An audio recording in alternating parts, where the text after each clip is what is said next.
You know what up? What up, though? It's yours truly, the Mailbug Kelly. Thought I'd come through today, you know what I'm saying? Touch on a couple of quick topics and get up out this piece real quick. Uh, I guess where I started today is, is the black community. You know what I'm saying? How things uh, go about in the black community. You know how we always say we show love to people. Most times after they don't been locked up or met their demise. And the new saying now is give them their flowers while they're here. You know why I think, it's only what I think, just a disclaimer, these are not the views of YouTube or nothing like that. These are my thoughts. And I think,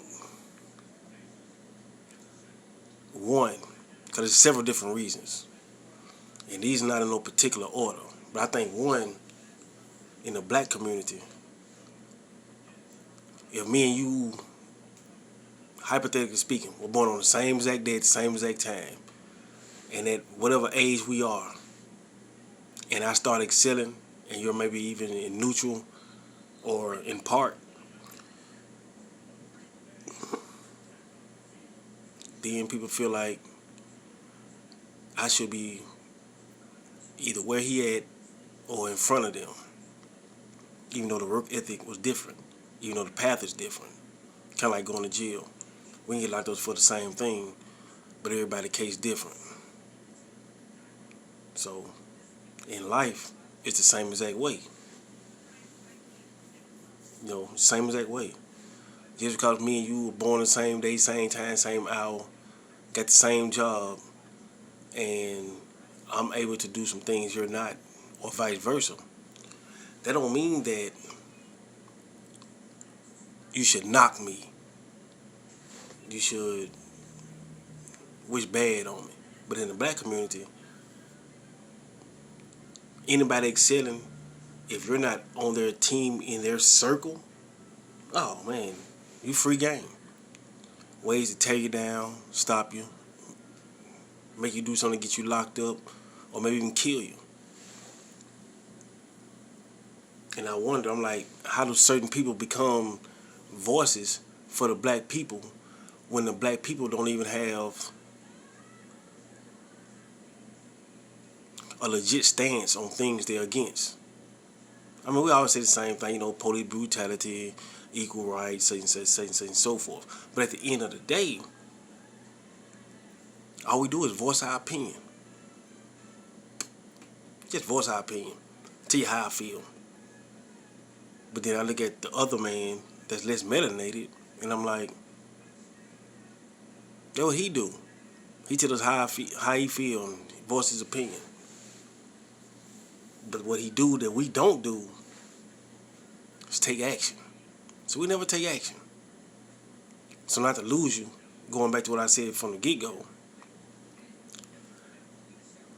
we as a black community, as if we grow and develop a sense of empathy. There's a difference between empathy and sympathy. Sympathy, you're like, I wish that wouldn't have happened.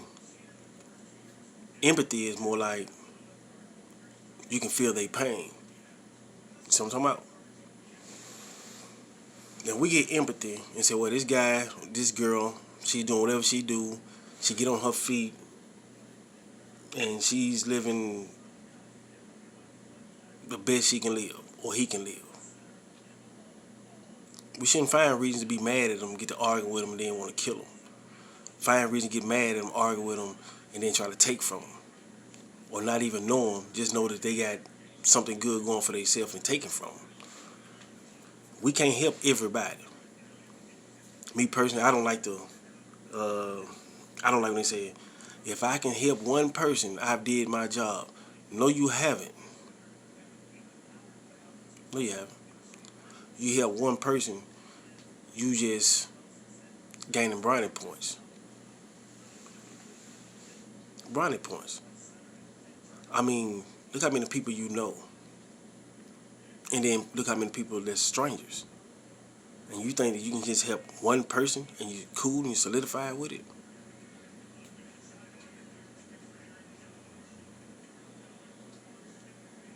That's not even really a stepping stone. That's a pebble thrown into the ocean trying to make a wave. It's not gonna happen. The mentality you should have is, I help one. Maybe next time I can help two. That way you at least double up. Then four, then 8, 16, 32, 64. You see where I'm going? It's people that's it's like it's people, bro, like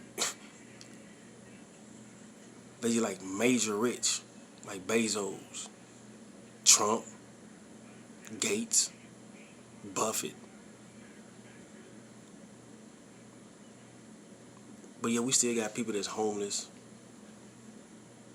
people that live in check to check, and if they miss that check,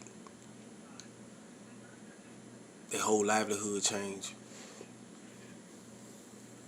I can't remember who it was. I want to say maybe it was Jeff Bezos. Had like $177 billion. It's only 7 billion people on Earth, if the number's right.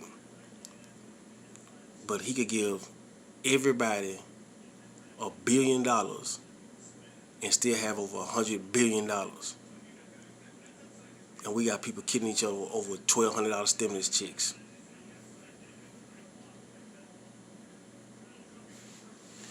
I just don't get it. See cars that cost like 120, 30, $40,000 car. No, 120, 30, $40,000.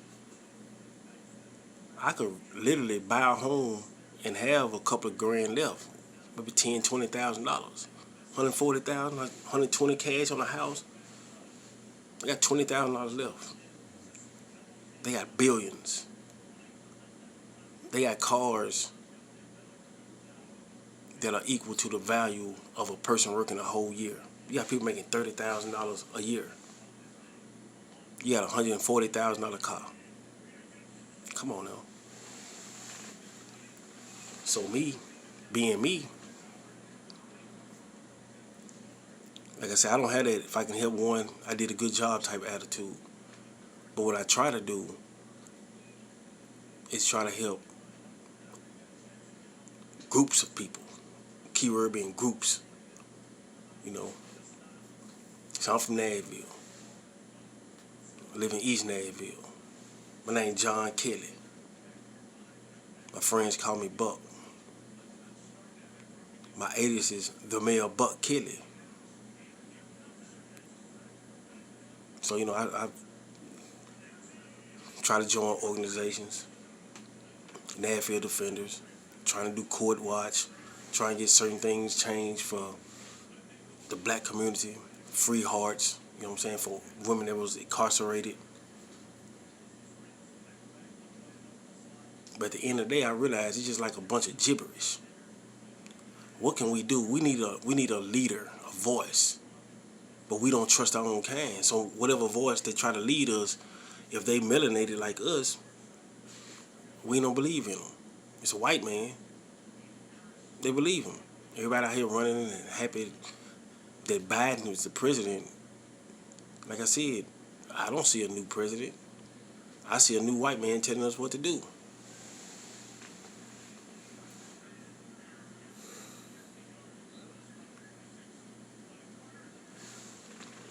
See, I'm not really sure how a monarchy works. Meaning, monarchy, dictatorship. Only way those things can work if it's making everything equal for everybody, no matter what tax bracket you may be in.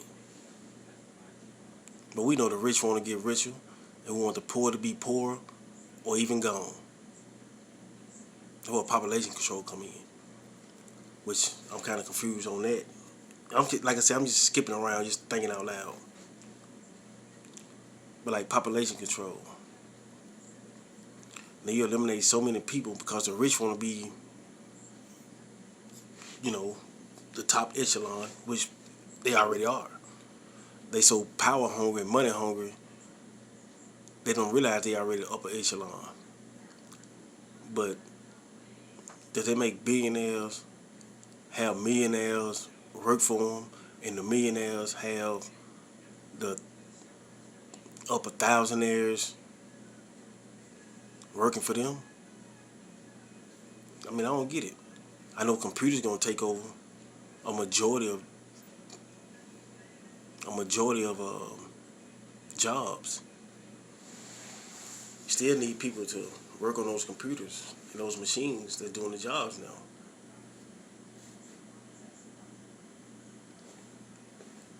At the end of the day, it's like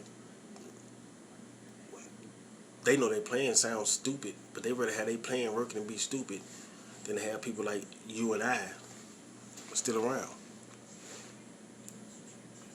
You know, they want to take it back to the slave days. But if you really think about it, the slave days never left. They just changed how it looked. Instead of us living on a plantation, going to work for nothing, sun up to sundown, they let us live anywhere. Go to work, sun up to sundown, for nothing. If this country was so great, why is it so many poor people? Why is it so much death because of poverty? If everybody had money, they don't have to be rich. If everybody could live on a suburban level and up, which they should be able to do that, we wouldn't have half the violence, half the crime, half the death, half the tragedies. But the powers that be know that, and so they make sure that those things don't never happen.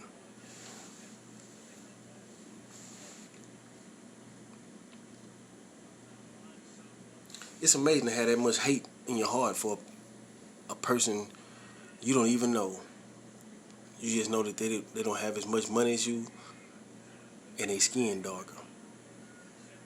Those two things that make people kill, hate, rape.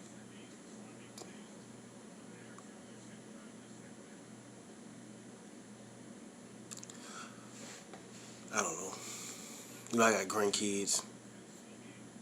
Got kids, grandkids, great nieces, great nephews. They deserve better. I know they deserve better.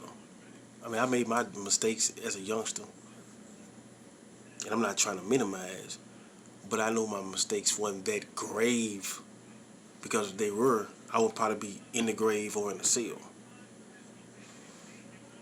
know, we all young, make bad mistakes. I was lucky enough to overcome my mistakes, you know. And I grew up poor. Started out on a farm in Florida. My granddaddy was a sharecropper. Moved to Nashville. Moved in the projects. We were so poor that moving in the projects seemed like an upgrade, because we had inside plumbing. You know what I'm saying? Upstairs, downstairs, front yard and the backyard. You know, in the projects. The biggest differences was see more people. And when we hear gunshots, they weren't hunting. You see what I'm saying? They weren't even hunting. They was shooting each other. Became a product of my environment. Didn't get too deep off into it, but you know, I dibbled and dabbled in all types of crimes. Nothing to be proud of, but I'm not ashamed of it either. I just look at it like that's just something that happened. I faced harsh racism, black on black crime, drug dealing.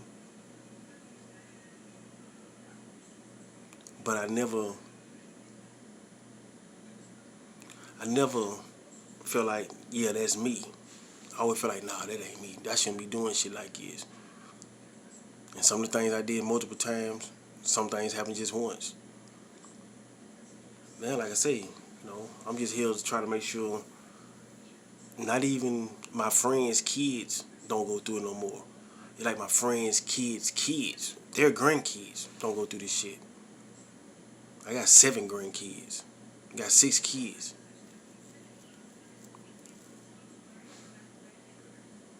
You know what I'm saying? All praise to Allah. My kids, they all in good situations. For for a good way of saying it. They're in good situations. My first 3, they all went through school, graduated, didn't get none of them been arrested. You know what I'm saying? Stuff like that. So, my other kids, you know what I'm saying, starting from 15 down to 13 now, those 3, they're just growing up kids, you know, doing pretty good in school. All 3 on pace to graduate on time like the first 3. So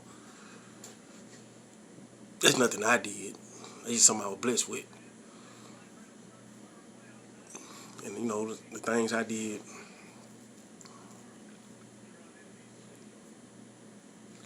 I never glorified them. I never put that in front of my kids. I live in the project a majority of my life now. My kids never grew up in there. And that's not really because of me, because at least I had a good picky finger. You know what I'm saying? To pick up a woman that was not stuck in the streets, you know what I'm saying? 3 of my kids' mamas are nurses.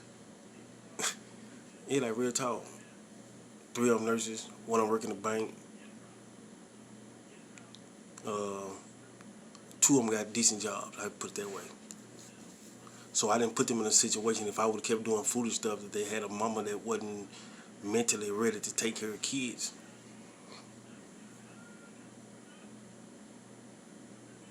Yeah. Like I said, man, just venting. But y'all